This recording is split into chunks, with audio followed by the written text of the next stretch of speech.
በስመ አብ ወወልድ ወመንፈስ ቅዱስ አሐዱ አምላክ አሜን። የዐቢይ ጾም ሰባተኛ ሳምንት ለምን ኒቆዲሞስ ተባለ? ይህንን በሰፊው የምንመለከተው ይሆናል። ቻናሉን ሰብስክራይብ በማድረግ እንድትጀምሩት በአክብሮት እጠይቃለሁ። አመሰግናለሁ። የአይሁድ አለቆች ጌታችን መድኃኒታችን ኢየሱስ ክርስቶስ ምልክት አሳየን እያሉ ይፈታተኑት በነበረበት ወቅት ጌታችን ስለ ሞቱና ትንሣኤው በምሳሌ ቢያስተምራቸውም እነርሱ ግን አልገባቸውም። የእጆቹ ታምራቱ የታመሙትን ሲፈውስ ደግሞም ሕጋችን ተሻረ ይሉ ነበር። በዚህ ሁሉ ድንቅ ሥራ የአይሁድ አለቆች ክርስቶስን ለመክሰስ በሚፈልጉበት ጊዜ ከአይሁድ አለቆች አንዱ የሆነው ኒቆዲሞስ ግን እንደ ባልንጀሮቹ ጌታችን ኢየሱስ ክርስቶስን ሳይቃወም በሌሊት ወደ እርሱ ዘንድ እየሄደ ወንጌልን ይማር ነበር። ጌታችን ኢየሱስም በነፍስ የታመሙትን በቃሉ በሥጋ የታመሙትን በታምራቱ ሲፈውስ ኒቆዲሞስ ሰምቶና ተመልክቶ በመምህርነቱ ሳይታበይ አለቅነቱን መመኪያ ሳያደርግ በልቦናው የተሳለውን እውነትን ማግኘት ፈለገ። ከጌታውና ከመምህሩ ከክርስቶስ ዘንድ በሌሊት ይገሰግስም ነበር። ዮሐንስ 3:1 ምስክርነቱን እንዲህ ሲል መስጠትም ጀመረ። መምህር፣ ልታስተምር ከእግዚአብሔር ዘንድ እንደመጣህ እናውቃለን። እግዚአብሔር ከእርሱ ጋር ከሆነ በቀር አንተ የምታደርገውን ታምራት ሊያደርግ የሚችል የለምና።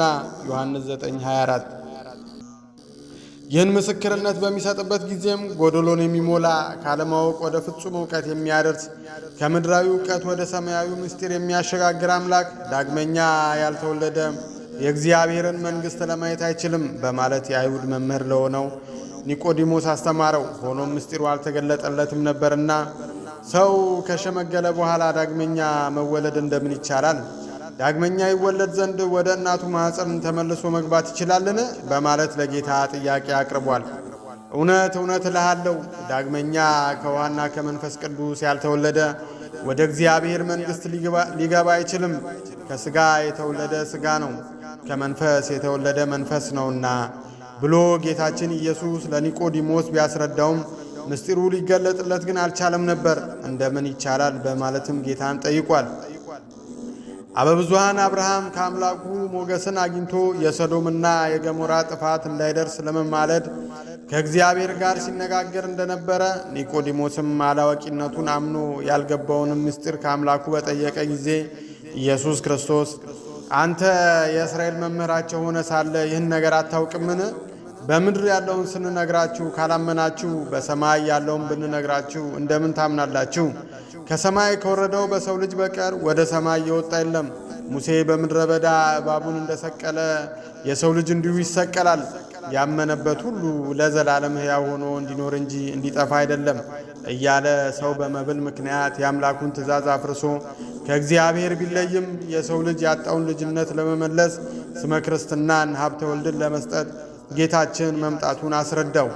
ይህን የክርስቶስን የማዳን ሥራ እና በሥጋ መገለጥም ሐወጽከኒ ሌሊተ ወፈተንኮ ለልብየ አመከርከኒ ወይ ተረክበ አመፃ በላዕሌየ ከመ ኢይንብብ አፉየ ግብረ እጓለ እመሕያው ልቤን ፈተንከው፣ በሌሊትም ጎበኘኸኝ ፈተንከኝም፣ ምንም አላገኘህብኝም። የሰውን ሥራ አፌ እንዳይናገር ፈቃዴ ነው። መዝሙር 16:3 በማለት ቅዱስ ዳዊት ከኒቆዲሞስ ሕይወት ጋር በማዛመድ አመስጥሮታል። በሌሊት ከአምላኩ ተምሮ ምስጢሩ የተገለጸለት ኒቆዲሞስ ቀድሞ በአደባባይ ሄዶ መማርን ቢፈራም ምስጢሩ ሲገለጽለት ግን አይሁድ ጌታችንን በሰቀሉት ዕለት ፍርሃት ርቆለታል። ከአርማትያሱ ዮሴፍ ጋር ቅዱስ ሥጋውን ገንዞ ለመቅበርም በቃ። ዋልዎ ፍርሃት ውስተ ተፋቅሮትነ ፍጹም ፍቅር ፍርሃትን አውጥቶ ይጥላል ተብሎ እንደተጻፈ ማቴዎስ 27። በዘመነ ሥጋዌ የጌታችን መድኃኒታችን ኢየሱስ ክርስቶስን ወደ ምድር መምጣትና መሲህ መባል ያልተቀበሉት በርካታ እስራኤላውያን እርሱን እስከ መስቀል እንደደረሱ ወንጌል አስተምሮናል። ሆኖም በፍጹም እምነት እስከ መጨረሻው ከተከተሉት ፈሪሳውያን አንዱ ኒቆዲሞስ ለታላቅ ክብር የበቃ ሰው ሆኗል። ቅድስት ቤተ ክርስቲያን ይህን ታላቅ ሰው ለመዘከር የዐቢይን ጾም ሰባተኛ እሁድ በስሙ ሰይማ ታከብሯለች። ተከታዮቿ ምዕመናንም የእርሱን አሰረ ፍኖት እንዲከተሉ ትመክራለች፣ ታስተምራለችም። ጌታችን መድኃኒታችን ኢየሱስ ክርስቶስ ያመነ የተጠመቀ ይድናል፣ ያላመነ ያልተጠመቀ ግን ይፈረድበታል ማቴዎስ 16:6 በማለት በሰጠን ቃል ኪዳን መሠረት በአምላክነቱ አምነን የመንግሥቱ ወራሾች እንሆን ዘንድ ይፍቀድልን። ለኒቆዲሞስ ምስጢሩን እንደገለጸ ለእኛም ይግለጽልን። አሜን። ወስብሐት ለእግዚአብሔር ወለወላዲቱ ድንግል ወለመስቀሉ ክብር። ይቆየን። እንዲህ ያሉ መንፈሳዊ ምንባባት እንዲደርሳችሁ ቻናሉን ሰብስክራይብ እንዲሁም ላይክ በማድረግ እንድታበረታቱን በአክብሮት እጠይቃለሁ። አመሰግናለሁ። ይቆየን።